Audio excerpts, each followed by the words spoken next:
बेहद ही चर्चित topic UCC uniform civil code समान नागरिक संहिता के बारे में बात करने आए हैं। समान नागरिक संहिता क्या है, ये चर्चा में क्यों आ गई है और उसके पक्ष में विपक्ष में जानकारों का क्या मत है, लोगों का क्या मत है, राजनेताओं का क्या मत है और क्यों कोई लोग इसका विरोध कर रहा है और कोई समर्थन कर रहा है। इन सारी चीजों को बड़ी ही बेहतर निष्पक्ष होके सुनने का प्रयास करेंगे और संविधान इनके बारे में क्या कहती है इसको भी जानेंगे। ऐतिहासिक पृष्ठभूमि नेहरू जी के समय, राजेंद्र प्रसाद जी के समय जब बात हुई यूनिफॉर्म सिविल कोड की, क्यों नहीं लाया गया संविधान बनाते वक्त, उसको नीति निर्देशक तत्वों में क्यों डाल दिया गया, ये सारी चीजों को धीरे धीरे समझने का प्रयास करेंगे। तो सबसे पहले हम लोग इसका कुछ प्रश्न ले लेते हैं, उसके बाद हम लोग बात करेंगे। पहला तो ये क्या है यूनिफॉर्म सिविल कोड, ठीक। उसके बाद संविधान इनके बारे में क्या कहती है, संवैधानिक स्थिति हम लोग देख लेंगे, इसकी संवैधानिक स्थिति क्या है, ठीक। उसके बाद इसके पक्षकार क्या क्या कहते हैं इस पर बात करेंगे, इसके विपक्ष में क्या क्या लोग कहते हैं इस पर बात करेंगे। उसके बाद इसका विरोध जो किया जा रहा है वो विपक्ष में तो आ जाएगा, ठीक है। इसको लागू करने में क्या क्या चुनौतियां हैं, ठीक है, क्या चुनौतियां हैं और क्या हो सकती है, इसको कहेंगे और लास्ट में हम लोग कंक्लूड कर देंगे अपने विचार को। थोड़ा सा मैं अपना विचार रखूंगा इस पे क्या है ये, ठीक है। तो ये सारी चीजें हम लोग समझने का प्रयास करेंगे यूनिफॉर्म सिविल कोड के बारे में। सबसे पहले देखिए कि हमारे देश में, समझने का प्रयास कीजिएगा हम लोग क्या है को उठाते हैं। हमारे देश में दो तरह का कानून है। कितने तरह का कानून है? दो तरह का कानून है। एक कानून है हम लोगों का क्रिमिनल कानून, क्रिमिनल मतलब हम लोग इसको हिंदी में क्या बोल सकते हैं, और दूसरा है आपका सिविल लॉ, ठीक, नागरिक कानून कहलाता है, नागरिक संहिता कहलाता है। हमारे देश में जो क्रिमिनल लॉ है वो पूरे देश में एक समान है, हम इस ये यूनिफॉर्म पहले से ही है। मतलब क्रिमिनल लॉ संबंधित हो जाता है, इसको फौजदारी मामले कह सकते हो तुम लोग, मतलब चोरी, डकैती, लूट या मान लीजिए हत्या, एक्सीडेंट, इन सारे मामलों में जो बातें आती हैं तो ये सारा आपका क्रिमिनल लॉ के अंतर्गत आता है। तो क्रिमिनल लॉ के अंतर्गत ही हमारे देश में, अगर इसको एक एग्जाम्पल से समझना चाहिए कि अगर एक हिंदू किसी की हत्या करती है, ठीक है, जानबूझकर, इरादतन हत्या जिसको बोलते हैं, और एक मुसलमान करता है और एक सिख करता है, एक ईसाई करता है, तो हमारे देश का जो नियम है वो आईपीसी की जो सेक्शन है उसके अंतर्गत सबको समान सजा मिलेगी अगर सबका हत्या करने का इरादा एक था और एक जैसी हालात थी, ठीक।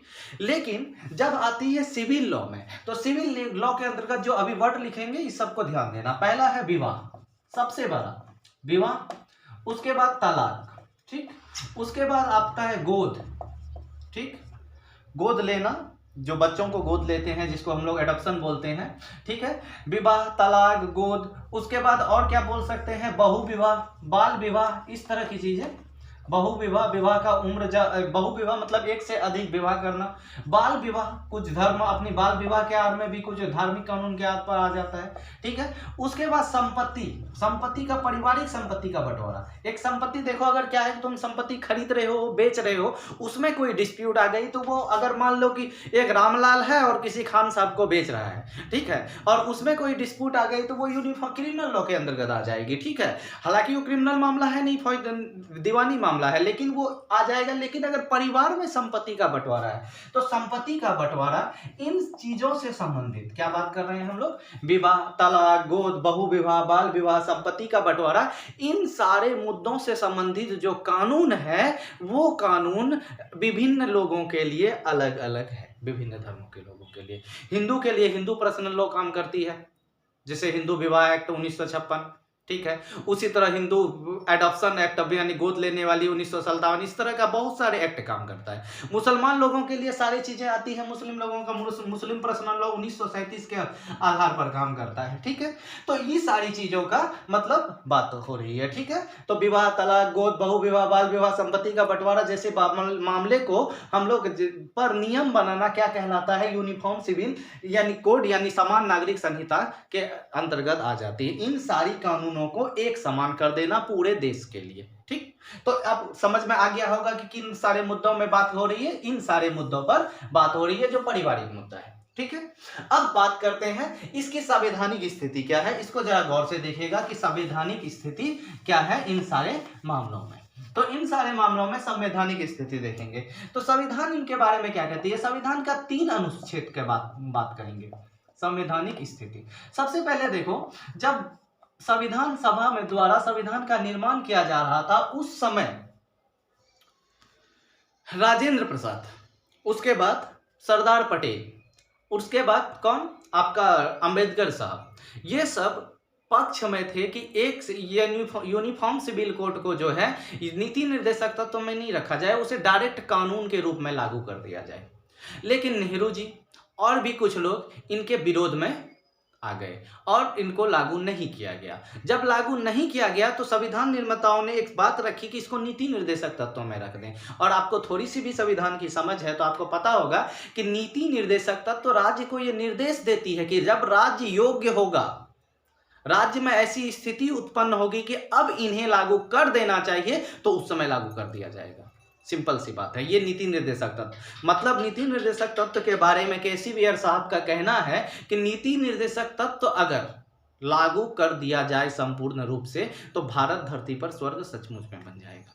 ठीक है, तो आप लोगों को यह पता चल गया होगा कि नीति निर्देशक तत्व कितनी जरूरी चीज है। आपको और भी एग्जाम्पल से समझा देते हैं। नीति निर्देशक तत्व में शराबबंदी शामिल है कि शराब, मादक पदार्थ आदि पर प्रतिबंध लगाने की कोशिश करेगी। लेकिन बिहार में बंद किया गया, गुजरात में बंद किया गया, अन्य राज्य क्यों नहीं कर पा रहे हैं? क्योंकि उनसे एक बड़ा इनकम आती है। अभी राज्य के पास उतनी इनकम नहीं है। हालांकि बिहार जैसे राज्य का बंद करना अपने आप में नीतीश कुमार का साहस दर्शाता है कि जिससे राज्य का एक बड़ा आय आ रहा है, एक गरीब राज्य उसको बंद कर दिया।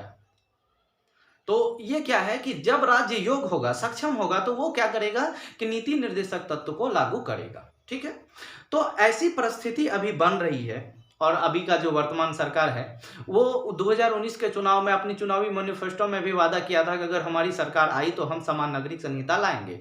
तो ऐसा माना जा रहा है। अभी मध्य प्रदेश में 2-3 दिन पहले जो मोदी जी का भाषण दिया गया उसके अंतर्गत उन्होंने इसकी चर्चा की, तो ये चर्चा में आ गया। लेकिन आने वाले हर एग्जाम के लिए ये सारी बहुत बड़ी बातें बनेगी।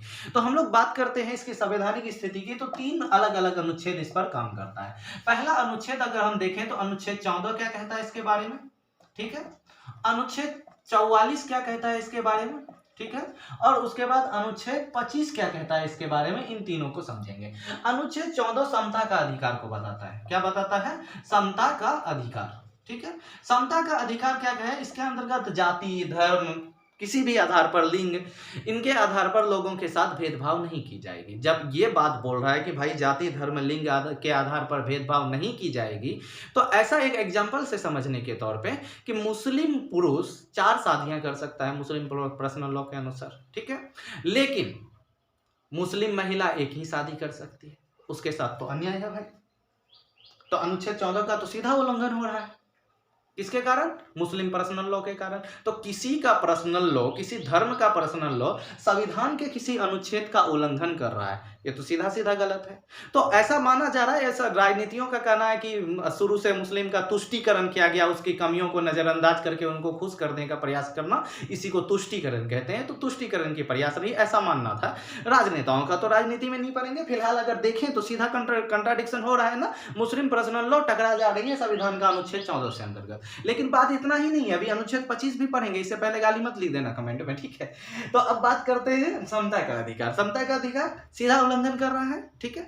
उसके बाद और भी कुछ देखें, अनुच्छेद 44। अनुच्छेद 44 ही समान नागरिक संहिता का बात करता है। समान नागरिक संहिता मतलब एक देश में बसने वाले सभी नागरिकों के लिए, एक देश में बसने वाले सभी नागरिकों के लिए क्या होगा? समान कानून होगी, चाहे वो पारिवारिक कानून हो या दीवानी का मामला हो, फौजदारी मामला हो, सभी के लिए समान होगा, ठीक है।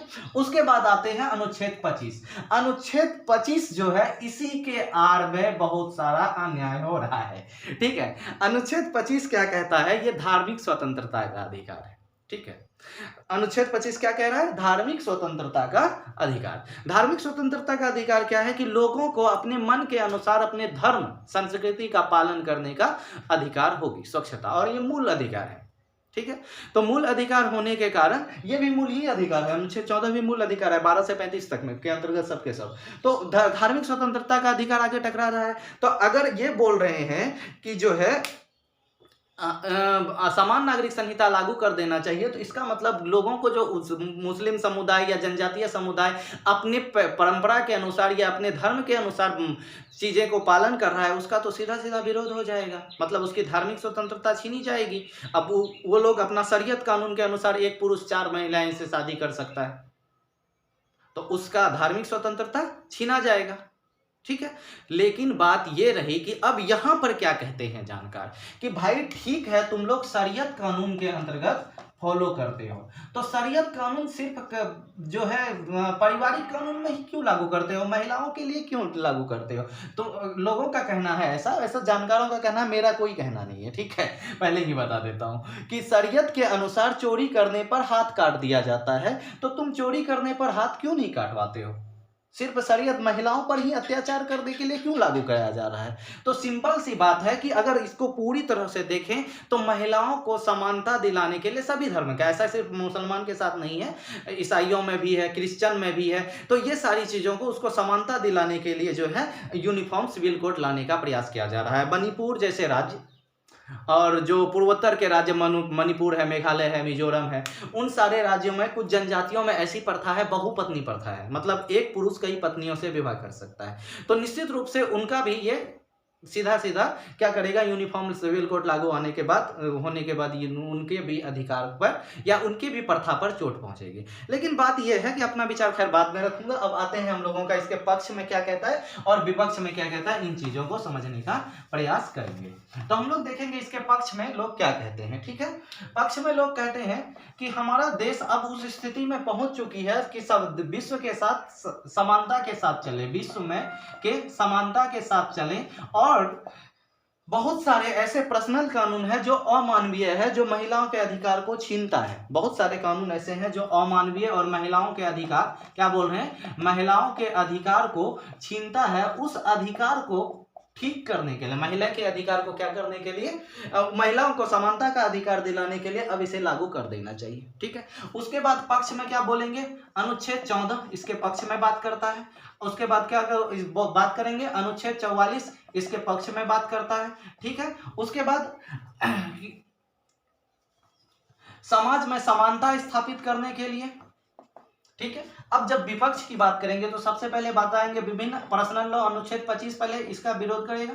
उसके बाद विभिन्न धर्मों का पर्सनल लॉ, विभिन्न धर्मों का पर्सनल लॉ इसका विरोध करेगा। ठीक है, उसके बाद विरोध करेगा, साथ ही साथ क्या आ जाएगा, धार्मिक स्वतंत्रता का अधिकार और पर्सनल लॉ। और मेरे ख्याल से और कोई भी विपक्ष में इसका ठोस नहीं हो सकता है कारण, क्योंकि सभी कारण देखिए, समाज में जब भी बड़ी परिवर्तन आता है ना, तो उसका विरोध तो होना लाजमी है।